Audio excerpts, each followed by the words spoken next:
আগামী রবিবার 15ই মার্চ পড়েছে পাপমোচনী একাদশী। আপনারা ব্রত পালন করেন বা না করেন, উপবাস করেন বা না করেন, ভুল করেও কিন্তু এই 5টি সবজি খাবেন না।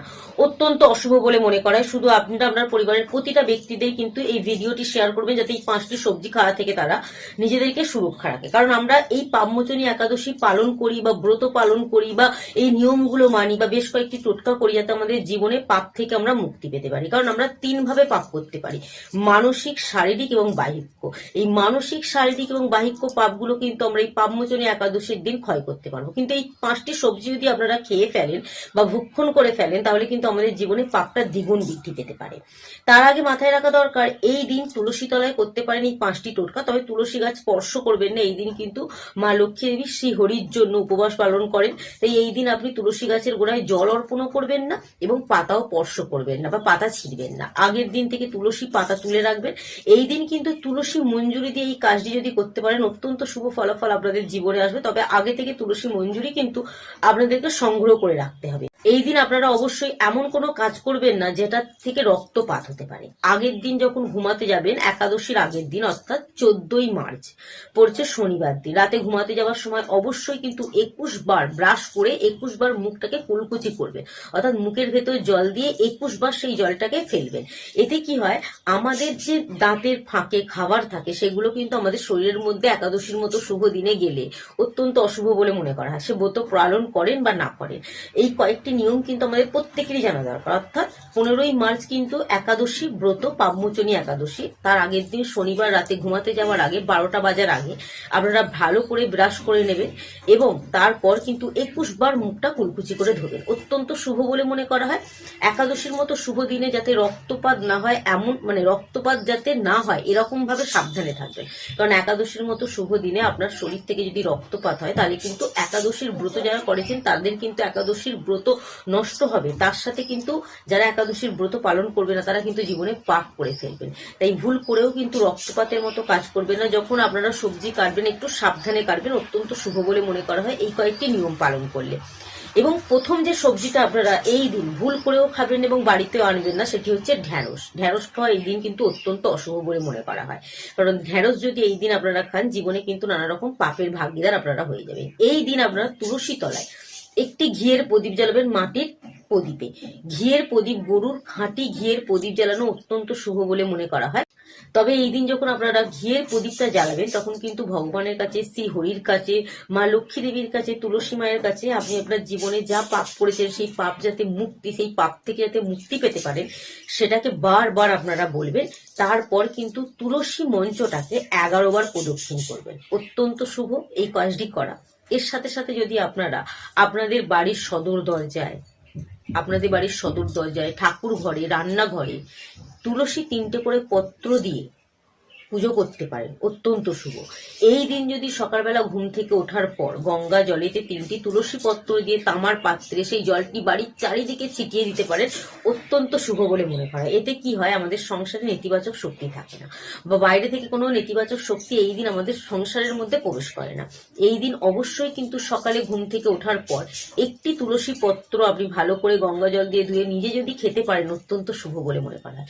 এই দিন কিন্তু তিল আপনি বাড়িতে রান্না করবেন না। এই দিন তিল খাওয়া অত্যন্ত অশুভ বলে মনে করা হয়। তার সাথে পঞ্চরবি শস্য যেমন আটা, গম, ভুট্টা, এই সমস্ত জিনিস দিয়ে তৈরি খাবার অত্যন্ত অশুভ বলে মনে করা হয়। পঞ্চরবি শস্যের সাথে সাথে কিন্তু তিলটাও আপনারা এই দিন খাবেন না। এই দিন দ্বিতীয় যে সবজিটি খাবেন না, সেটি হচ্ছে বাঁধাকপি। বাঁধাকপি এই দিন খাওয়াটা কিন্তু অত্যন্ত অশুভ বলে মনে করা হয়। প্রথম সবজিটা ঢ্যাঁড়স, দ্বিতীয় সবজিটা হচ্ছে বাঁধাকপি। আগে থেকে যে তুলসী মঞ্জুরিগুলো তুলে রেখেছিলেন, সেগুলো অবশ্যই কিন্তু আপনি ভগবান বিষ্ণুদেবের চরণে এই দিন অর্থাৎ 15ই মার্চ কিন্তু নিবেদন করবেন। যখন ভগবান বিষ্ণুদেবের পায়ে অর্পণ করবেন সেই তুলসী মঞ্জুরিগুলো, অবশ্যই কিন্তু ওম নমো ভগবতে বাসুদেবায় এই মন্ত্রটি কিন্তু আপনি বারবার জপ করতে থাকবেন। খুব ভালো হয় যদি 108 বার জপ করতে পারেন। সম্ভব না হলে আপনারা 21 বার অথবা 11 বার জপ করুন, অত্যন্ত শুভ বলে মনে করা হয়। এবং 11 বার জপ করার পর বা 21 বার জপ করার পর আপনি অজান্তে যে পাপগুলো করে ফেলেছেন সেই পাপগুলো থেকে কিন্তু আস্তে আস্তে মুক্তি পাবেন এই কাজটি করতে পারলে। এই দিন আপনারা গঙ্গা জলের মধ্যে সকালের দিকে ওই তুলসী মঞ্জরি কয়েকটি যদি গঙ্গা জলের মধ্যে অর্পণ করে পুরো বাড়িতে ছেটাতে পারেন, অত্যন্ত শুভ বলে মনে করা হয়। এই দিন আপনারা কিন্তু অবশ্যই কয়েকটি তুলসী মঞ্জরি ছোট লাল কাপড়ে বেঁধে যদি আপনারা আলমারির মধ্যে রেখে দিতে পারেন, অত্যন্ত শুভ বলে মনে করা হয়। এতে আর্থিক দিকের উন্নতি বৃদ্ধি পায়। আপনাদেরকে মাথায় রাখতে হবে তুলসী পাতা তোলার কয়েকটি নিয়ম আছে। যেহেতু একাদশীর তিথি পড়ে যাচ্ছে 14ই মার্চ, 15ই মার্চ পালন হবে ঠিকই, কিন্তু যেহেতু 14ই মার্চ পড়ে যাচ্ছে, আপনারা 14ই মার্চও কিন্তু তুলসী গাছে হাত দেবে না, তুলসী গাছে জল অর্পণ করবেন না। আপনারা কি করবেন, তার আগের দিন অর্থাৎ শুক্রবার দিন তুলসী পত্র বা তুলসী মঞ্জুরি তুলে রেখে গঙ্গা জলের মধ্যে রেখে দিতে পারেন। এতে কিন্তু আপনার তুলসী পাতা নষ্ট হবে না বা তুলসী মঞ্জুরি নষ্ট হবে না। গঙ্গা জলের মধ্যে থেকে তুলে নিয়ে আপনারা 15ই মার্চ কিন্তু এই কাজগুলো করতে পারেন, অত্যন্ত শুভ বলে মনে করা হয়, মাথায় রাখবেন। এর সাথে সাথে যে 3 নম্বর সবজিটি আপনারা এই দিন খাবেন না, সেটি হচ্ছে পুঁই শাক। পুঁই শাক খাওয়া কিন্তু এই দিন অত্যন্ত অশুভ বলে মনে করা হয়। এই দিন পুঁই শাক খেলে কিন্তু জীবনে নানা রকম সমস্যার মুখোমুখি হতে পারে। এই দিন কিন্তু আপনারা শিম বা বরবটি কড়াই খাবেন না। এই দিন মুসুর ডাল খাবেন না। এগুলো খাওয়া কিন্তু অত্যন্ত অশুভ বলে মনে করা হয়। এর সাথে ভগবান বিষ্ণুদেবের শুভ সংখ্যার মধ্যে একটি হলো 108। 108 সংখ্যাটি যেমন ভগবান বিষ্ণুদেবের শুভ সংখ্যা, তেমনই কিন্তু মহাদেবেরও শুভ সংখ্যা। আপনারা কিন্তু এই দিন মহাদেব এবং বিষ্ণুদেবের আশীর্বাদ লাভ করতে চাইলে 108 সংখ্যাটি অবশ্যই লিখে যেতে ভুলবেন না, কমেন্ট বক্সে 3 বার লিখে যাবেন। এর সাথে আমাদের প্রত্যেকেরই জানা দরকার এই দিনে অর্থাৎ পাপমোচনী একাদশীর দিনে কোন 3টি সবজি খাওয়া অত্যন্ত শুভ। এতে ভগবান বিষ্ণুদেব মা লক্ষ্মী দেবীর আশীর্বাদ লাভ করতে পারবেন। এবং কোন একটি ফুল ভগবান বিষ্ণুদেবের চরণে যদি এই দিন নিবেদন করতে পারেন, জীবনে থাকা নানা রকম সমস্যার মধ্যে একটি সমস্যা আপনি কাটাতে পারবেন। এই দিন আপনারা যদি হলুদ রঙের যে কোনো ফুল, খুব ভালো হয় যদি গাঁদা ফুল পান হলুদ রঙের, এই দিন কিন্তু বিষ্ণুদেবের চরণে 3টি অর্পণ করতে ভুলবেন না। যদি 3টি সম্ভব না হয়, একটি হলেও কিন্তু আপনারা এই দিন অর্পণ করুন, অত্যন্ত শুভ বলে মনে করা হয়। এছাড়াও যে 3টি সবজি খাওয়া এই দিন অত্যন্ত শুভ।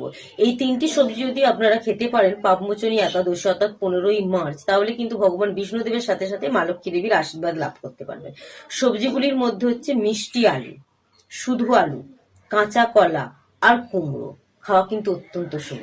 তো অবশ্যই কিন্তু ভিডিওটি কেমন লাগলো জানাবেন। যদি মনে হয় ভিডিওটা থেকে কিছু জানতে পারলেন বা শিখতে পারলেন, ভিডিওটা একটু শেয়ার করে দিন যাতে সকলে জানতে পারে। এবং ভগবান শ্রীকৃষ্ণের পছন্দের সংখ্যাগুলির মধ্যে একটি হচ্ছে 108। অবশ্যই কিন্তু কমেন্ট বক্সে 108 সংখ্যাটি লিখে যেতে ভুলবেন না, যদি ভগবান শ্রী বিষ্ণুর সাথে সাথে মহাদেবের আশীর্বাদ লাভ করতে চান।